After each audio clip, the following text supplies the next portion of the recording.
Hello किसान भाइयों, आप देख सकते हैं कि हम ये क्या लेके जा रहे हैं। देख सकते हैं अभी हम आए हुए हैं खेत में, जहाँ धान में खेत के जो फसल बचता है यूरिया खाद पड़ता है, दूसरी खाद। तो हम आए हुए हैं यूरिया खाद देने के लिए। तो ये उन भाइयों, किसान भाइयों के लिए है जो खेती करते हैं, शुरू से अंत तक खेती करते हैं। जो भी फसल जाते हैं, फसल जाने के बाद काटते हैं, पिटते हैं, बाज़ार जाके बेचते हैं, तो उसके लिए कई चीज़ों का सामना करना पड़ता है। तो ये वीडियो उनके लिए ख़ास तौर पर जो किसानी लाइन में जो खेती करते हैं।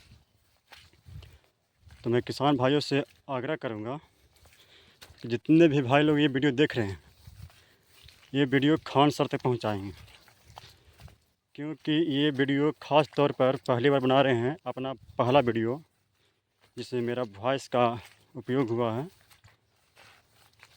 तो खान सर तक पहुँचाने के लिए इसलिए बोल रहे हैं कि खान सर बोले हैं कि शिक्षा से अलग होकर के एग्रीकल्चर पे काम करेंगे। तो हम उन्हीं के बारे में ये थोड़ा वीडियो बनाए हैं, ताकि शायद वो मेरा वीडियो को देखें, समझें और सुनें। ये वीडियो बनाने का मकसद ये है, देख रहे हैं ये भी धान का रंग कैसा है वो आप लोग बताइएगा। इसमें आए हैं यूरिया खाद देने के लिए। क्यों? क्योंकि जो यूरिया खाद पड़ रहा है वो रासायनिक है, और रासायनिक खाद है। रासायनिक खाद से पता है कि खेत को नुकसान पहुंचता है, और खेत में जो फसल उगता है उससे भी नुकसान ही पहुंचता है। तो खान सर से ये कहेंगे कि सर, आप जो हॉस्पिटल अभी खोले हैं सरकारी तौर पे, मान लिया जाए किसान भाइयों के लिए या फिर गरीब जितने भी लोग हैं उनके लिए अच्छी बात है। तो जो लोग गरीब हैं वो लोग हॉस्पिटल आपके जाएंगे, लेकिन ये पहले जानिए कि गरीब लोग हॉस्पिटल को जाना क्यों पड़ता है। जाना इसलिए पड़ता है कि गरीब लोग को पास क्षमता नहीं है कि हर वो चीज़ अपना ऑब्जर्व करेंगे कि जो कि उनके शरीर में पुष्ट आहार को प्रदान कर सकता है। तो किसान भाई लोग ऐसे हैं कि वो अपने ज़मीन से जाते हैं, अपने ज़मीन में जो फसल उगता है उसी से खाते हैं। और जाहिर सी बात है कि जो फसल उग रहा है अभी के तौर पे, जितने भी फसल है, धान, गेहूँ, चावल, बूट, मसूरी, जितने भी हैं, सारे के सारे रासायनिक खाद के द्वारा ही वो जाते हैं, उपजाया जाता है।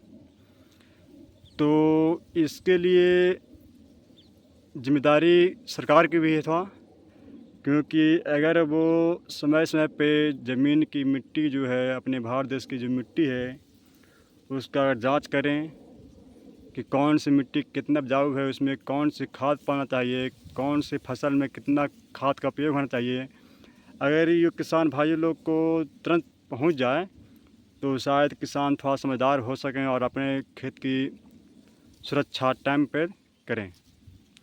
तो खान सर से यही कहेंगे कि हॉस्पिटल खोल दिए ठीक है, लेकिन जब बोल रहे हैं कि एग्रीकल्चर पर ध्यान देंगे तो थोड़ा हॉस्पिटल से हट के और शिक्षा से हट के किसान भाइयों लोग का दर्द समझें कि वो जो भी फसल जाके खा रहे हैं रासायनिक विधि से, आखिर वो खाने से ही आदमी बीमार पड़ रहा है। ये नहीं कि हॉस्पिटल खोल दिए तो उसमें बीमार सिर्फ अमीर लोग ही हैं या फिर गरीब ही लोग ही हैं, सारे के सारे बीमार पड़ रहे हैं। तो इसका कारण, मेन कारण है कि रासायनिक खाद से जो भी फसल बचता है उसका खाने का उपयोग से होता है। तो ऐसा क्यों ना किया जाए कि रासायनिक खाद की जगह पे कोई जैविक खाद का उपयोग करें। और ऐसा आप ही बता सकते हैं, क्योंकि आप एग्रीकल्चर के दुनिया में थोड़ा जानते होंगे, तो अच्छी बात है। हमको इससे पता नहीं कि आपको कहाँ तक इसमें होगा। अगर होगा तो इसमें देरी न करके जल्द से जल्द ये काम को आगे करें, क्योंकि देख सकते हैं अभी जो हम खाद दिए हैं, इस खाद से मेरा पैर का हालत क्या हो गया। देख सकते हैं, अभी आपको दिखाते हैं। ये जो है ना, ये उजलापन देख सकते हैं, ये उजलापन, ये धान की जो मिट्टी से हुआ है, बार बार रगड़ाने के कारण से हुआ होगा, या फिर जो खाद मिट्टी पड़ा हुआ है इस खाद से कुछ नष्ट होने के कारण से हुआ होगा, या फिर इसमें जो केमिकल मिला हुआ होगा उसके कारण से मेरा पैर पर प्रभावित हुआ होगा।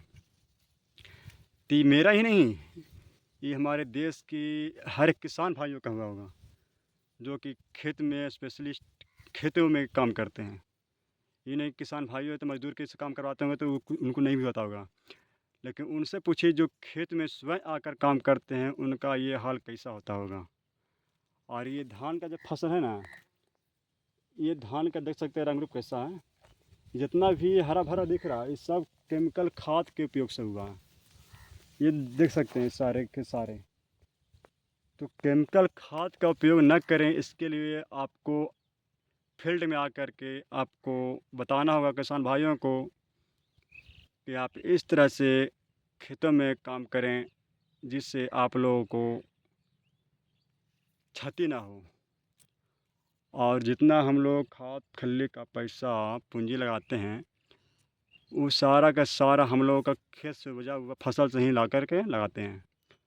और हम लोग किसान भाई का ऐसा स्थिति आ गया है कि किसान कर्जे में डूब रहे हैं अभी। ऐसा है क्यों? क्योंकि जो फसल हम लोग लगाते हैं वो पूरी तरह से समय पर नहीं हो पाता है, कीड़े मकोड़े भी लगते हैं। इसके लिए हम लोग खाद खल्ली देते हैं, और ये खाद खल्ली लाने के लिए हम लोग जो फसल उगाते हैं उसी को बेचकर पूंजी पगह बनाते हैं। तो इसके बारे में आपसे यही कहेंगे कि हॉस्पिटल खोले हैं, अच्छी बात है, गरीब कुटिया के लिए बहुत सहारा किए हैं, लेकिन अगर ये खाद रासायनिक की जगह पे अगर जैविक दे दिया जाए तो मुझे लगता है कि शायद हॉस्पिटल जाने की नौबत कम आए। इतना जल्दी हो भी नहीं सकता, हम ये नहीं कहेंगे तुरंत हो जा सकता है, लेकिन हाँ अगर अभी से शुरू करेंगे तो शायद इसका जल्दी से जल्दी निवारण हो सकता है।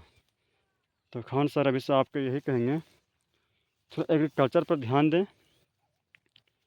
अगर जानते हैं तो फिर आप पूरे इस कार्यक्रम में जो भी किसान के द्वारा सहयोगी बनना चाहते हैं उन्हें इस महफिल में इस फील्ड में खड़ा करें, और आगे हम आपके साथ भी खड़ा रहेंगे, क्योंकि सभी लोग आवाज़ नहीं उठा सकते हैं, लेकिन किसी को डर भी रहता है, पता नहीं क्या बोलेंगे खान सर, क्या नहीं बोलेंगे। तो हमें डर लगता है, नहीं लगता वो नहीं जानते हैं क्या होगा नहीं होगा। जो हम सिर्फ ये देख रहे हैं अगर मेरे आवाज़ उठाने से किसी को मदद हो सकता है या फिर आप हमसे कुछ बात भी खड़ा कर सकते हैं तो समझिए कि नहीं आपसे हमारे से मुलाकात हुई, जिसमें मेरे बातों को सही लगा गलत लगा वो आपको बता सकते हैं खुद ही। तो प्लीज़ सर खेती पे ज़रूर ध्यान दें, हम लोगों को बहुत दिक्कत होती है। देख सकते हैं कि मेरा खाद देने से ही मेरा ऐसा फसल हुआ है, उधर पीलापन पड़ा हुआ है, देख सकते हैं उधर पीलापन पड़ा हुआ है। तो प्लीज़ खेती के बारे में थोड़ा हम लोग को अच्छी तरह से बताएं और जल्द से जल्द इस फील्ड में काम करें, क्योंकि ऐसे ऐसे लोग बहुत सारे हमारे जैसे लोग बहुत सारे बीमार पड़े हुए हैं खेती के मामले में, जिनको सहयोग नहीं मिल पा रहा है। धन्यवाद, थैंक यू, सलाम।